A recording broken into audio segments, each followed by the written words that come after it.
quando você contrata um advogado, ou cada um tem o seu advogado, mas tá numa esfera ali extrajudicial ainda, tem um carinho maior por olhar as Sim. coisas. Gente, vocês têm que entender que no judiciário é tipo 1000 processos novos a cada dia, e o juiz, ele vai olhar, ele vai bater o olho em algumas coisas. Tem juiz que olha minuciosamente, eu não posso ser Sim. injusta, mas tem juiz que tá cagando e andando, gente. Eu já peguei. Eu peguei uma vez uma sustentação oral pra fazer, porque eu tava defendendo o pai, que tinha um filho de 4 anos. A mãe mudou para os Estados Unidos, queria levar a criança a todo custo. Só que a criança ainda estava no período de alfabetização aqui. Ela ia ficar no período probatório de green card ainda lá. Era muito inseguro. E o pai era o paizão que Uhum. fazia a vez, sabe? A mãe deixava aqui. Quando ela morava aqui, ficava mais com o pai do que com a mãe. E ela queria levar. Mas era pra cutucar o pai. Meu, eu entrei com a ação, já avisei pra ele. Falei, olha, deixa eu te falar uma coisa. A justiça, infelizmente, não enxerga como a gente. Eles são meio engessados com isso. Não, porque é como a gente falou, o juiz ele vai aplicar a lei, e a lei é geral. Uhum. Ela é abrangente, ela foi feita ali para Sim. determinada situação, resolve-se dessa forma. Sim. Então, assim, por mais que o seu caso seja específico, tal, é como a Tabs falou. Tem juiz que lê, tem juiz que não lê, gente. E vai pelos E costumes. ele vai ali, já vi isso aqui, ele dá uma lida, tá, vai ser isso aqui. Aí vai pra mãe. Né? Vai pra mãe, porque Ponto. pra mãe é melhor do que pai. É. Às vezes você tá escrito lá que a mãe só fica um dia por semana. Ah, mas mãe é melhor do que pai. Porque às vezes o juiz não leu, gente. Exatamente. Simplesmente assim. É. E foi o que aconteceu. Ou mesmo que ele leu, mas ele tá tão acostumado que ele dá aquele despacho padrão. Sim. Não, mas eu vou te contar Dá mais. aquele despachão padrão, né? Eles deram. E ok, Eles sabe? deram. Não, na verdade, assim, eu fui E uma você que advogada bem lute, chata. você como advogado vai lá, recorre, mostra, e, né? Eu fui chata, eu fui lá, bati no Ministério Público, falei, pelo amor de Deus, a promotora teve que me ouvir, a procuradora, né, no caso. Procuradora ou promotora? Promotora. Teve que me ouvir, tive que conversar com ela, falei, gente, isso aqui é um caso à parte. Aí eu consegui empurrar o máximo que eu pude. Quando foi no dia do julgamento lá no tribunal, fui lá falar na frente de 7 desembargadores. A hora que eu cheguei, eram 7 homens, cabelo branco. Aí eu olhei e falei assim, bom, tô na vantagem, porque não tem nenhuma mulher que vai tomar as dores ali, enfim. Gente, eles colocaram... Eu tenho 15 minutos pra falar. Colocou o reloginho lá. E aí, o jogo de ontem? Exato. Não sei o quê. Parece que você tá falando pra parede, né? Ana, que ódio! E eram 7, não era um juiz, eram 7 Não, desembargadores. você se prepara pra uma sustentação, ó, você fica até com dor de barriga, Você né? tá se cagando lá na frente. Eu levei o meu cliente ainda, foi a louca. Eu falei, eu vou levar pra ele ver que Pra eu ele fiz o ver, máximo que eu sim. pude. Ele sentou. Eu parei de falar.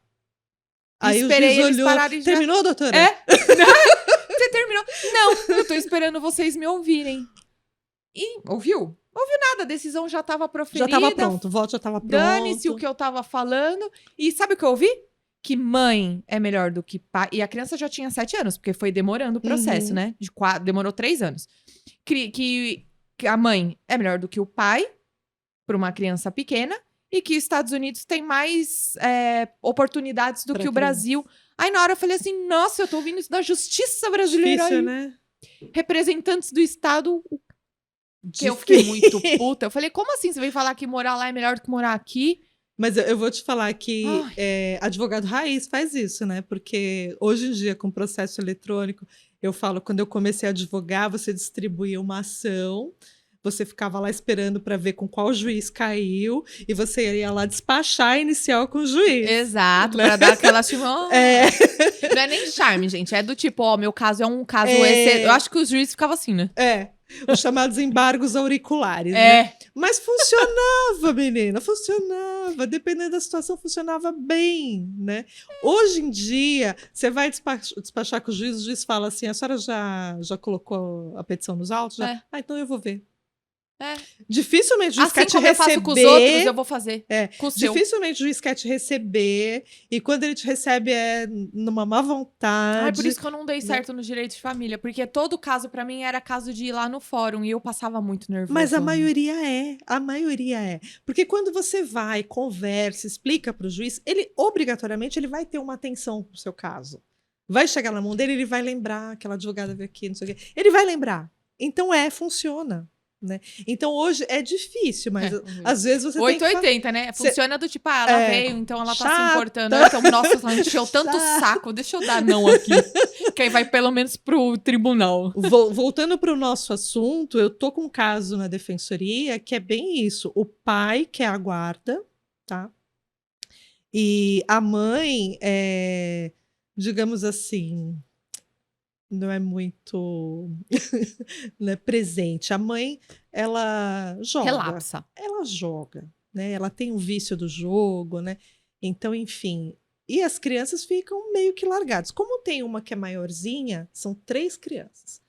Uma já é maiorzinha, acaba cuidando das outras 2. Mas, tipo, ela leva a criança pro bar. A criança sai da escola, vai para o bar, onde a mãe está jogando, está bebendo. Isso é ambiente para criança. O juiz deu a guarda provisória para a mãe. O pai tem um salão de cabeleireiro, né? E o pai está lá brigando pela guarda. Aí a gente pede, aí o conselho tutelar foi lá, fez todo o levantamento da situação, fez o relatório, mandou para o juiz, tal. A gente foi lá, conversou com o juiz mandou os pais para a escolinha. Então, mas nesse caso desse meu processo dos Estados Unidos e Brasil, a psicóloga falou que era melhor ficar com o pai. Todo mundo falou que era melhor ficar com o pai. Todos os laudos que a gente tem também tá nesse sentido. Mas o estudo psicossocial, o conselho tutelar. O juiz pega e me despacha lá. Manda os pais para a escolinha parental, para eles chegarem num acordo, e mandou pro Sejusc. Gente, a mãe não quer dar a guarda para ele por causa da pensão, né? Porque usa para outras coisas também. Mas o que tá acontecendo, principalmente agora nesse período? As crianças estão ficando com ele. As crianças, né, estão sem escola e tal. Desde que paga de férias, mas aí ele paga a pensão e ele tá pagando... gasta com as crianças. Exato, ele tá pagando a pensão, porque senão ele é preso, né? Uhum. Ele tá pagando a pensão e tá tendo... Ele não tem essa condição, né? Gente, a gente tá falando essas coisas não para desencorajar vocês de buscarem os direitos de vocês. A gente tá só mostrando como algumas injustiças acontecem dentro da nossa justiça. E a vida como ela é, né, gente? Exato. E como vale a pena você tentar resolver as coisas com o genitor. Sem essa troca de farpas, porque não adianta. É a criança que sofre. E aí entra o abandono afetivo que a gente tava falando. Porque numa dessa lá na frente, a criança pode processar o genitor que a abandonou pelos danos psicológicos que ela sofreu com esse abandono. Sim. E ganhar uma indenização. Já aconteceu de eu ganhar uma indenização de um pai que parou de falar com a filha quando ela tinha 12, 13 anos, porque o primeiro namoradinho dela era negro e ele era racista. Que além de tudo, o cara era um criminoso. Ele era racista, ele parou de falar com ela. Parou de pagar a pensão, parou de tudo. Aí eu tive que entrar com a execução da pensão, com ordem de prisão e tudo. E entrei também com abandono afetivo, mesmo ela sendo ainda novinha, porque ele abandonou ela por uma causa ilícita, né? Sim. Mas já vi casos também de gente pedir com 30, 40 anos. Isso não prescreve. Não. É importante a gente falar isso.